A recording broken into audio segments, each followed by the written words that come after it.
สะเบิดสมอนตกใจเบิดอันนี้นะผมยังคิดว่าต้องถือลูกปืนนั่นนะมีขัวกระหอบ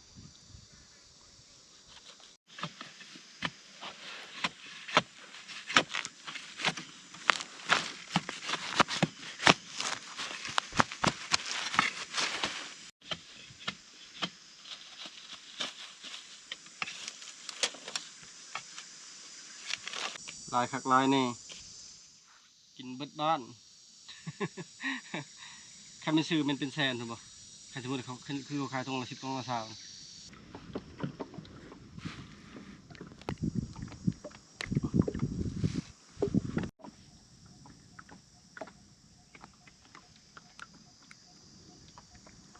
ยังเป็นอยู่อ๋อเดี๋ยวจะมาแกงมันมอน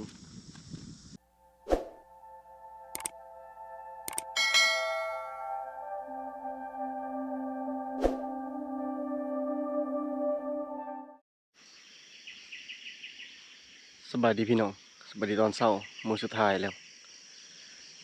ว่าสิตื่นแต่4 โมงไปดักกุกหายอยู่เถิงกำลังสุกอยู่บนนอนกระเบาพังปีกายนี่แต่ลุกบ่ได้ตื่นก็หอกจนตื่นมาเลยจนเข่ามาเลยก็หอกหนกเอาไปก่อนพี่น้องเอ้ยมันไปบ่ได้พร้อมแต่ละคืนนอนดึกก็เลยว่ายาเลยว่ะเมื่อยมีแต่หากินเท่านี้เอาได้ชำได้เอาชำนั้นบ่ไหวแห้งๆเลยกับอากาศในร้อน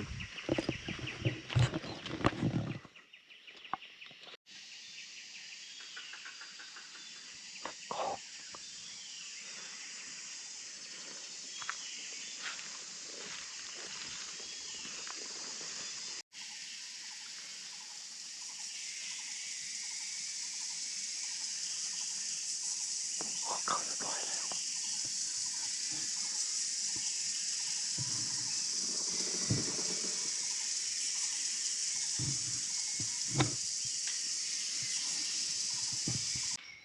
ของเข้ามาตัวเดียวเมื่อเช้านี้บ่ทันยิงครับเข้าตัวเดียวเลยครับบ่เห็นบ่ยังมาคันแลนไปเลยตอนนี้เห็นแต่กระเล่น2 ตัว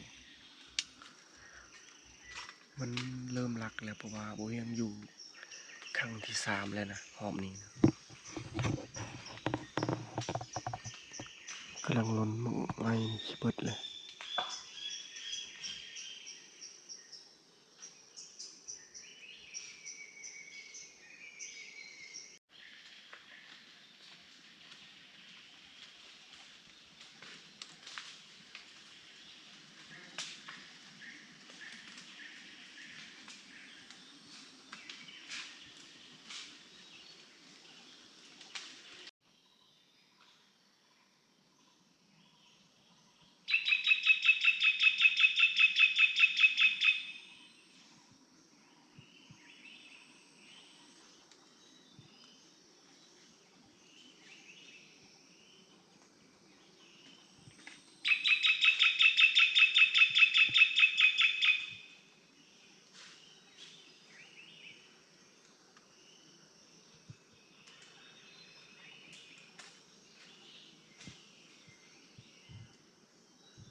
เขาดักตลอด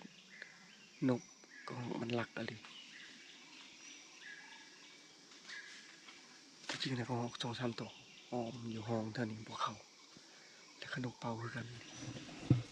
กุ๊กนี่3 ตัวเมื่อกี้นี่กุ๊กนี่ตัวหนึ่งแต่พวกเขาจนเมื่อยทาเลยผู้ทางบนนะน่าจะมีบางไห้คือกันยินเสียงก็ห้องมาสอนนี่ตัดทางไปพุ่นข้ามห้วย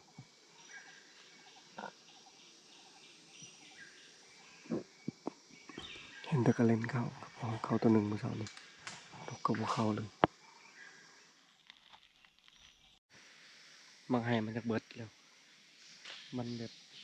สุกแห้งจนดำสัตว์มันก็เข้าบ่หลายอีกอย่างก็เฮาอยู่ตลอดมันก็รักมันก็ห้องอยู่แต่ว่าบ่เข้าตอนนี้ก็สิลองย่างเลาะเบิ่งตามห้องห้วยนี่ตามห้วยนี่หายิงไก่เพิ่นบ่ให้ลนลายดิปุ๊บปั๊บปุ๊บปั๊บนกก็บ่เข้า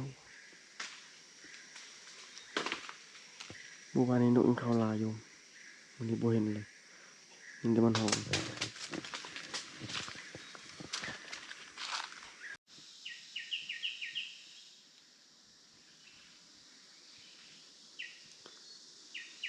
ตอนอยู่กุ้งให้คือว่านี่แหละเสียงนกกระโดดเสียงกระหอกเมื่อเช้านี้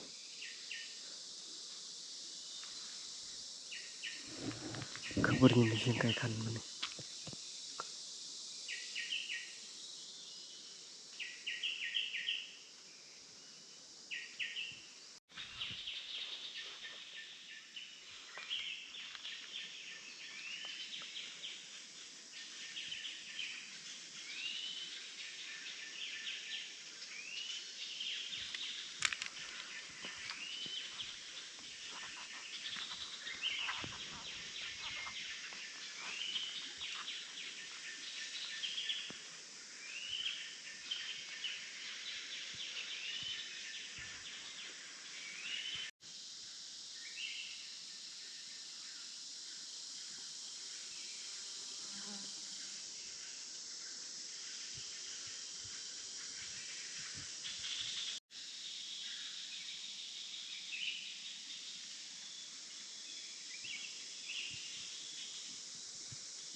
เสียดายแม่นมือมามือแรกนะ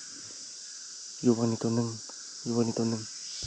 บ่เห็นอยู่ในคอนนี่เอาปืนกาดในคอนนี่แต่บ่เห็นงั้นบิดแนวปรับกองนั่นจำสุดเลยนะมันเลยบ่เห็นแหนมจะได้ก็บ่เห็นในกองนะเบิ่งนึงมันเข้าไปพุ่นบ่เห็นเข้าไปยิงตัวแรกนะ3 บาทยิงตัวที่2นะ2 บาท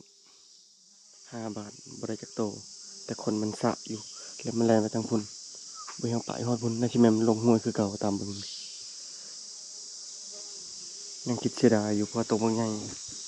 มันหากินเท่านี้เบิ่งหอยมัน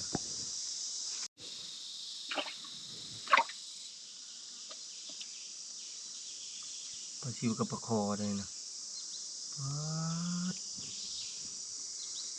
ลูกปลาคอลูกปลาซิวนี่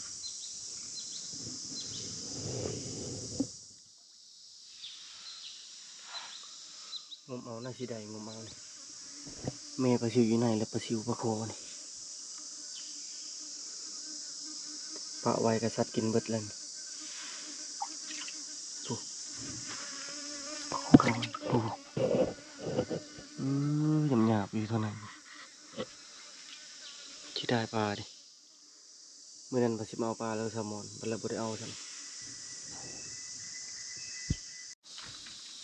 คืนนี้นี่บ่มั่นใจว่ามันมาอีกหรือบ่อันนี้บ่ฮู้ว่าเป็นหอยเก่าหรือหอยใหม่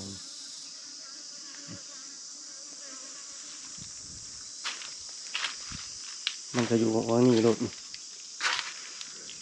น่าสิเข้ามาอยู่ดนแล้วบ่หอยมันตัวหนึงอยู่ว่างนี่ตัวหนึงอยู่ว่างหั่นมันแนมหาบ่เห็นแล้วมันเข้าไปในพุ่นมันเป็นถ้ำเป็นโพรงตัวนี้เฉพาะมันมาอยู่ดอกตัวนี้อุดมสมบูรณ์อะดิแล้วบ่เห็นก็อยู่ในนี่เห็นตัวหนึงนะหั่นยิงใส่3 บาทบ่ถึกแล่นพุ่นไล่ไปพุ่นกลับมาตัวที่สองยังอยู่ในหั่นอยู่บ่เห็นก็เลยอัดทางมันออกนี่อัดแล้วก็เอิ้นแซลมอนมาดีแต่บ่ถึก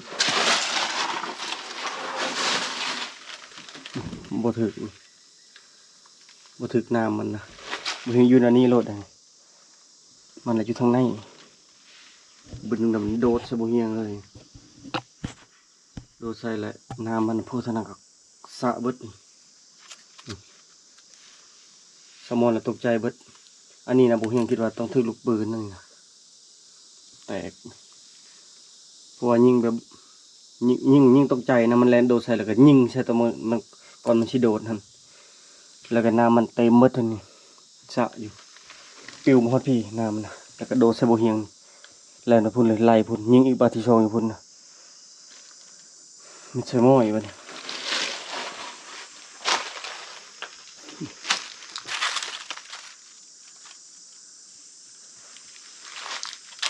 บ่เห็นมันอยู่นี่แหละแล่นไปพุ่นเลยบ่สองตัวบ่ใหญ่บ่ฮู้ว่าอยู่ทำได้อีกบ่กระโดดเท่านี้เลยไปพุ่นเลยมาแลนคานี่บ่เห็นได้ยิงอีกบาทที่สองว่านี่ตัวที่สองนะตัวแลนน้ำหลังคันมันตีคางมันบ่เรือแต่แรกพุ่นแหละ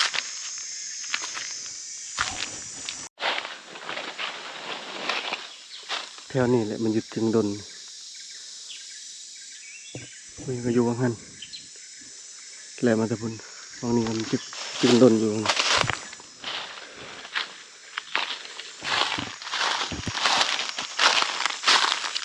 มันแลนลักษณะแบบแลนลองตามห้วยเลยนะหัวไปเข้าโกนใดทำใดแต่แถวนี้บ่เห็นเลาะสุดเลยบ่เห็นมีบนมันอยู่แถวนี้คือมันก็ยากมันไปคือกันแถวนี้เรื่องปะหอดห้วยนี่แหละหอมห้วยตัวนี้คือจะเบิ่งหอดพุ่นแล้วบ่เห็นแถวนี้แล้วมันจึงดนแต่ว่าตายเนี่ยบ่ตาย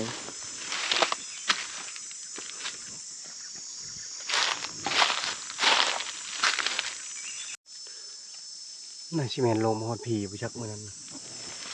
ลมขวดมันเคยอยู่เท่านี้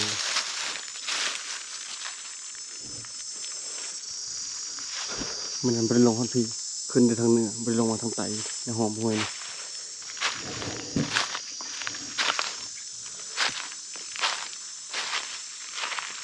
โอ้ไก่ปลาตาย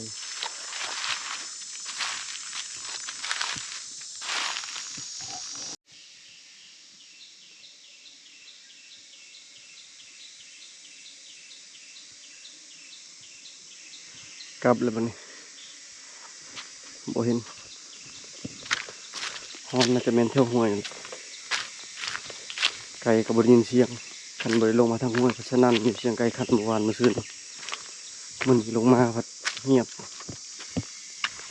ปลาชิตอไก่จักเสียงหยังวะกันนี่คือซีเมนต์คันซัดกันนะซีเมนต์พวกเหนืองเสียงดังแหงเลย4-5 บาทนะขึ้นไปกะยันลิงไล่กว่าลิงหรือว่าขาแดงคันโบเมนลิงขาแดงกับเมนหมูป่ามันดุดอยู่ถึงหมดแหละประมาณ100 เมตร200 เมตรจากหน่วยตามเสียงมันนะได้ยินแต่ตอนบ่เห็นอยู่พุ่นนะเลาะไปทางห้วยก็บ่เห็นปลาคอน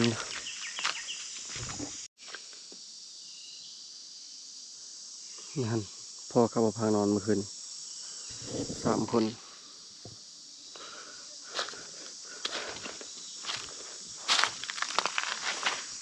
เขากลับแต่เช้าเลย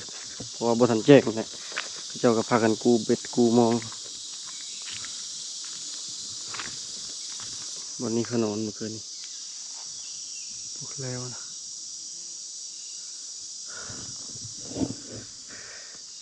สุดท้ายก็จำใจยิงเอานกกระแทตัวหนึ่งพอได้ให้สมอนปีกประมาณมื้อนี้เอาไปลองดูน้ำมองต่อไปนี่กลับไปหาสมอนแล้วก็ยามมองมื้อนี้สิได้กลับเช้านี่ตอนนี้น่าจะประมาณ8 โมงนี่แหละลงมาฮอดบนมาเบิ่งสมอนขัวนกแล้วไปเลยผู้เราอยู่พุ่นลงไปหาเราก่อนขัวนกแล้วก็สิได้กลับเช้าอยู่ดอกมื้อนี้บ่เกิน12 โมงก็ได้ออกแล้ว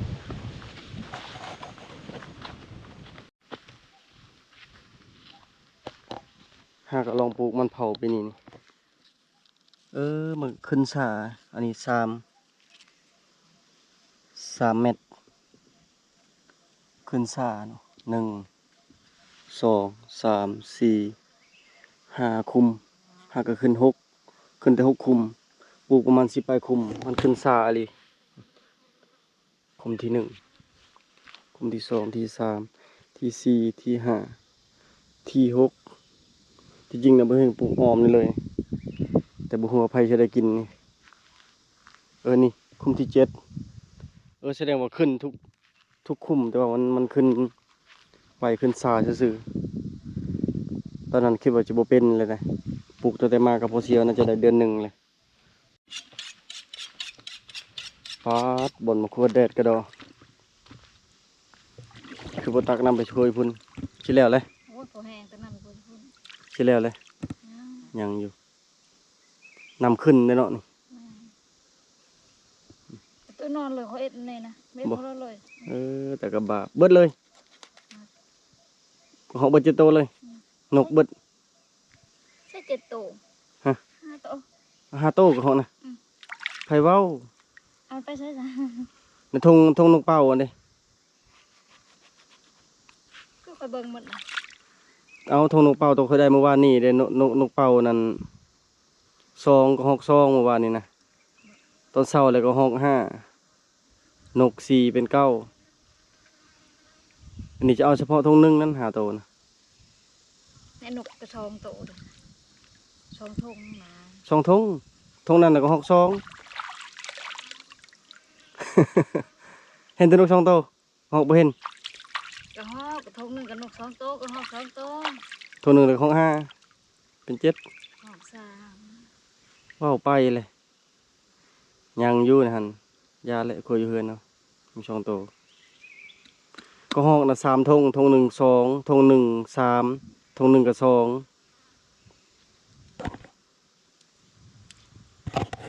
โบ้ให้คอยตักน้ำมันไปเอ็ดอยู่พุ่นจะไปแห้งล่ะน้ำเป็นหม้อกับบุพอ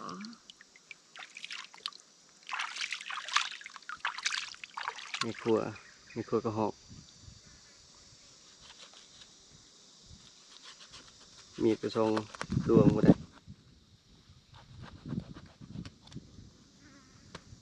ไปแล้วถุงยางจัน ใช่ นี่ถึงมาเด้อพี่น้องกินข้าวนำกันกินข้าวเช้ามื้อนี้เช้าแน่มื้อนี้9 โมงบ่เฮ้ยกินปิ้งปลา ปิ้งปลาหรือปิ้งขี้เถ้าบ่ เอาเลย คันเป็นแบบนี้แต่ถึงทีแรกนี่ยันบ่ บ่เอา ยันบ่เอา นี่จะเป็นเลยได้เป็นแม่เลย เดินทางกลางทางเลยมาเป็นอย่างนี้ ปิ้งปลามันทางขี้เถ้าก็เดี๋ยวปลาปิ้งปลาอึบเกลือบ่แม่น จัง เมื่อยเนาะอากาศมันเอาเหงาลีบางเทื่อแม่เฒ่านี่กินแกงหน่อไม้ต่อแจ่วแล้วก็ปิ้งปลาก็จะหมดแต่จริงอาหารอยู่ไหนก็ยังมีเลยปิ้งนกกับปิ้งปลาเมื่อคืนนี่กินซ้ำนี้เอาไปหน่อย แล้วก็สิพากันกู้หม้องเก็บหน่อไม้เอาหน่อไม้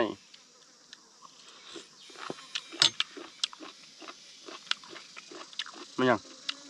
แซ่บเดียวเห็นหัวหนูนะ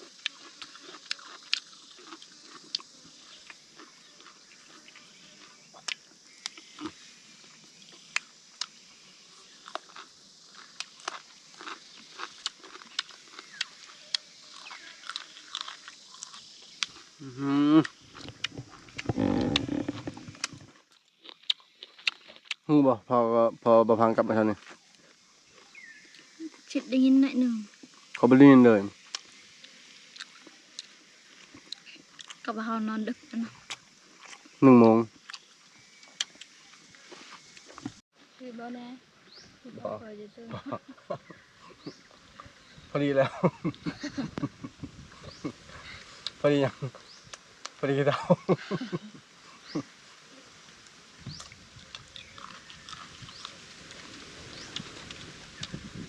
แซ่บแล้ว กิน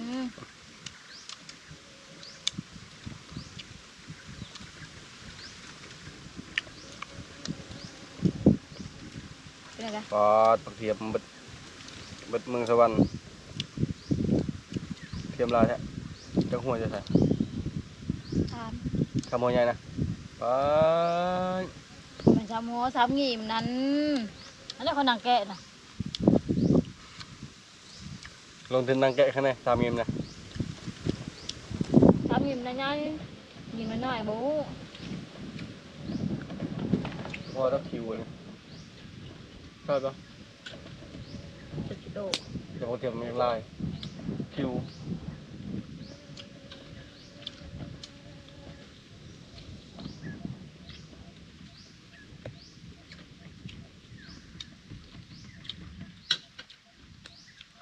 ได้ปลาหมึกแดงเห็ดส้มป่ะเอาไปยังไง ไม่โดน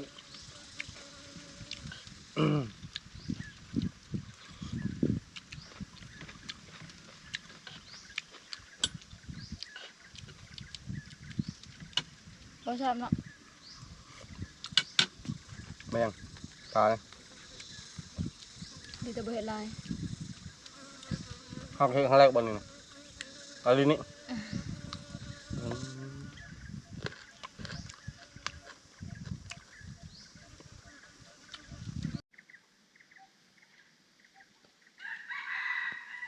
รถไก่นะมาอดเข็มไก่นะมาไหมสิลงยิงมึง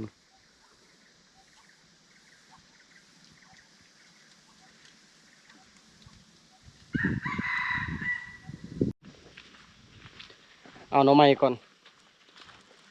ลูกไผ่กับแม่ย่านี่มักหน่อไม้พอๆกันเก็บหน่อไม้เก็บผักมือแล้วก็เอาเครื่องลงตอนนี้เอาลงไปครึ่งหนึงแล้วก็จะกู้โมงกลับบ้านเลยบัดนี้กับว่าสิกับเซากับบ่ได้เซาคือเก่าแหละมันสวยคือเก่าแหละแถมหอนพร้อม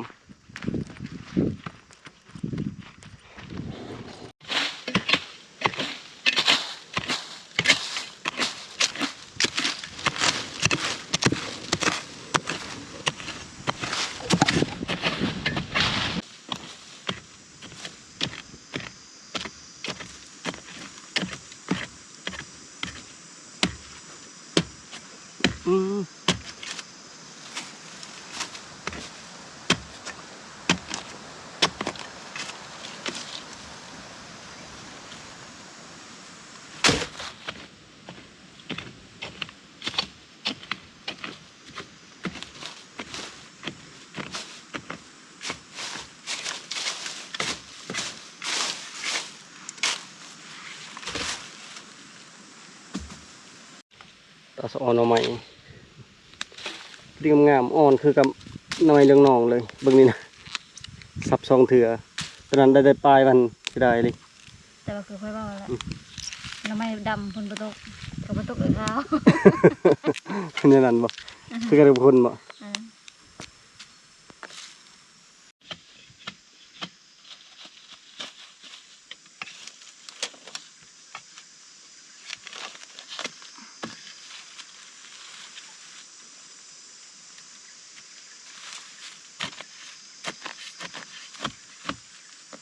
แม่นแน่ บอล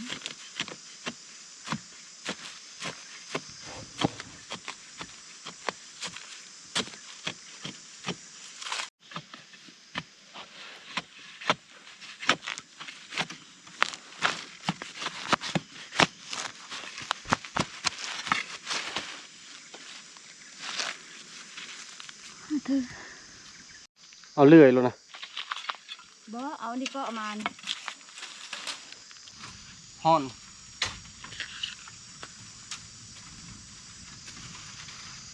อ่อนเลยผู้อ่อนคักดิ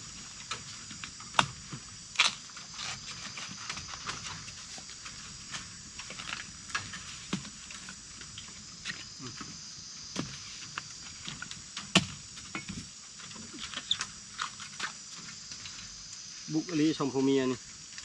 เอาทุกอย่างที่โค้งหน้าอลีนี่นะชมว่ามาหาอยู่หากิน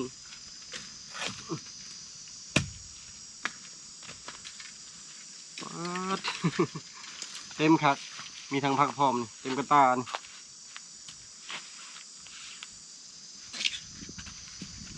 อ้าวมาเด้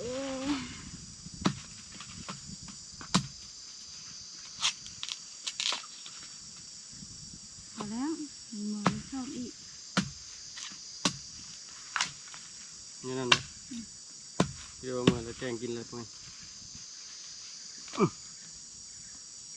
โอ้ลายคักลายแน่กินเบิดบ้าน ใครไม่ซื้อมันเป็นแสนถูกป่ะใครสมมติเขาคือเขาขายตรงละ10 ตรงละ20ฮอดแล้วเขาปอกขายขังบ้างขังยังมันยามนี้ อันนี้ไปเจอหนออย่างนางดินนางดินหนอนี่นะประมาณได้บ่10 หนอประมาณนั้นเนาะลายแต่พวกอันนี้ แนงมัน แหนงมัน ที่มันเอาสุทวิทย์เนาะแล้วแนงจะปรุงเขาเอาเนาะ พ่นบ่ตก เล เลย ยเนาะ บ่ ตก พ่น เขา บ่ต เอา ก เลยเอาตัวเดียวระยะเลย ลายมือแล้วพ่นบ่ตกอันนี้น่ะเป็นหนอคือกันแต่ว่ามันขึ้นสูงแล้ว ตัวตำบ่เห็นเลยเนาะ ตัวตำบ่เห็นเบิดเขาเอาคนเอาตลอดนะจะมาสมองจะก็เอามือไปบัดนี้ไปเจอกันยามมองบัดนี้กูมองกูแล้วก็เมื่อเลย ตอนนี้ยังเก็บผักแล้วก็กูมองขั้นตอนสุดท้ายแล้ว ตอนมาเครื่องกระลายทั้งชุดชูชีพ2 โตวกระตุกน้ำแล้วก็พวกถ้วยจานเครื่องใช้นี่เฮาเพื่อบ่เดือนกับบ่พางสิมาหาแต่จะเพิ่นบ่มาซ้ำเครื่องอันลายแห้งนี่แต่กระเป๋าก็มองก็4 เป๋า1 2แล้วก็มองอยู่พุ่นนี่หน่อไม้ผักเต็มอยู่เครื่องของขนาด2 คนได้นี่มองก็ใส่แต่พี่ไปพุ่นแต่บ่ยังบ่ได้ถ่ายตอนใส่นะเพราะว่ามาฮอดแล้วก็เอาเครื่องลงแล้วก็ใส่มองเลยมื้อนั้นฟ้าวมาคำ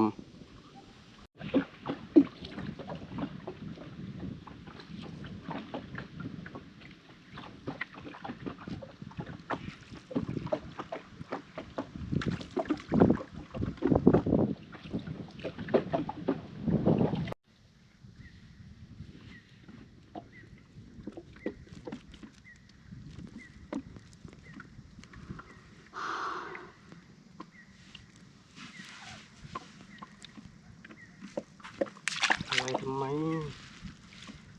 กูเล็บเบิดแล้วเล็บ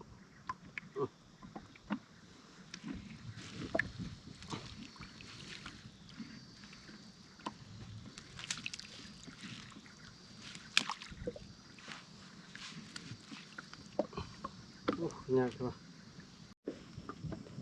ต่อโอ้เฮ็ดใหม่โอ้ลมนี่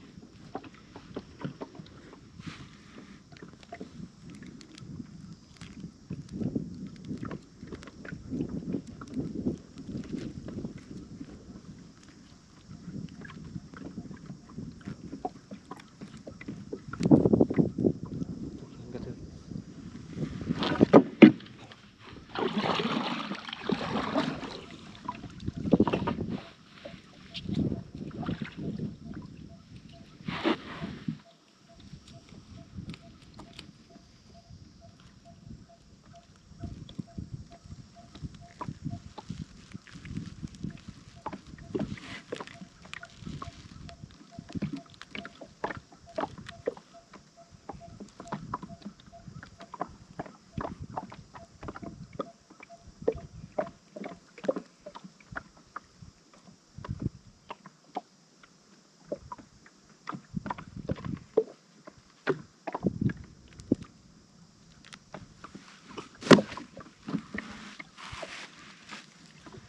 โต๊ะที่ชาม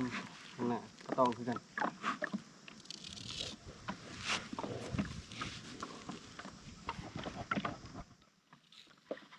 ปลาเครื่องน้อยครับต้มเครื่องน้อยครับ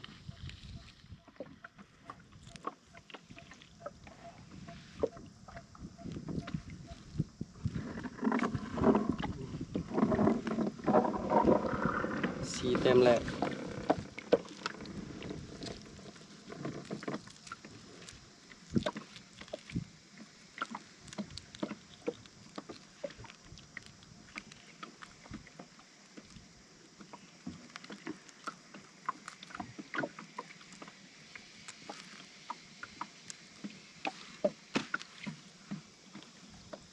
ายแล้วปลาบึกน้อย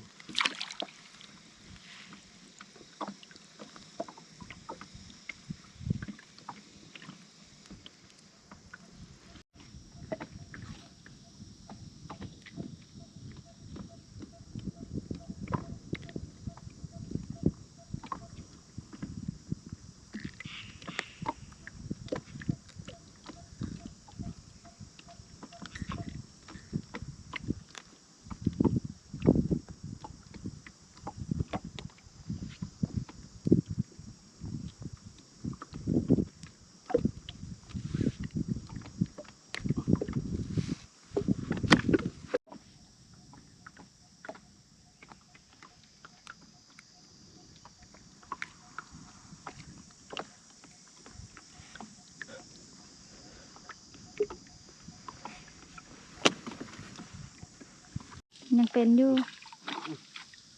อ๋อเป็นปลาแกงมันมองว่านี่ก็คือปลาแกงปลาแกงเป็นปลาที่แซ่บเห็ดกอยดีเนาะที่เบิ่งเช้าแล้วตำเบิ่ง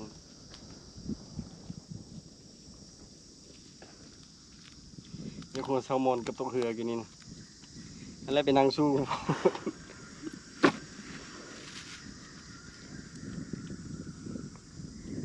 มันเป็นบนนั่งเลย ยืนกีฬาเอ้ยผลงานปลาตอง2 โตวคักน้ำปลาแกงปลาบูตัวหนึ่งแล้วก็พวกปลาสกางถึกบ่หลายนะประมาณ2 โลเนาะวันนี้เนาะถึกหน่อยเลยเอากลับบ้านมานี่แดดแห้งอะลิโอ้ยพี่น้อยจะได้กับลิกบวิดแดดนี่จะท่าคำกับบ่ได้ก็ยังแดดคือเก่านะอีกอย่างเขาก็บ่ฮู้ว่าลมอีกช่วงนี้มันเริ่มสิเข้าเริ่มแบบมีฝนตกอะนะบางเทื่อกับฝนตกเพราะว่าช่วงฝนตกว่าฝนตกอากาศร้อนบ่ฝนตกนั่นแหละยานพายุอะนะเขาก็ต้องได้กลับแล้วกูมองกูหยังก็พากันกลับเลยบัดนี้สำหรับคลิปวิดีโอนี้ก็ขอจบไว้เพียงเท่านี้ก่อนเด้อพี่น้องมาหอมนี้ก็ถือว่าคุ้มค่าหลายอย่างอยู่ถ้าไปติดตามในพี่ต่อไปพุ่นเลยพี่น้องเอ้ยบายชะมอนบาย บายไปเมื่อย เมื่อยเนาะ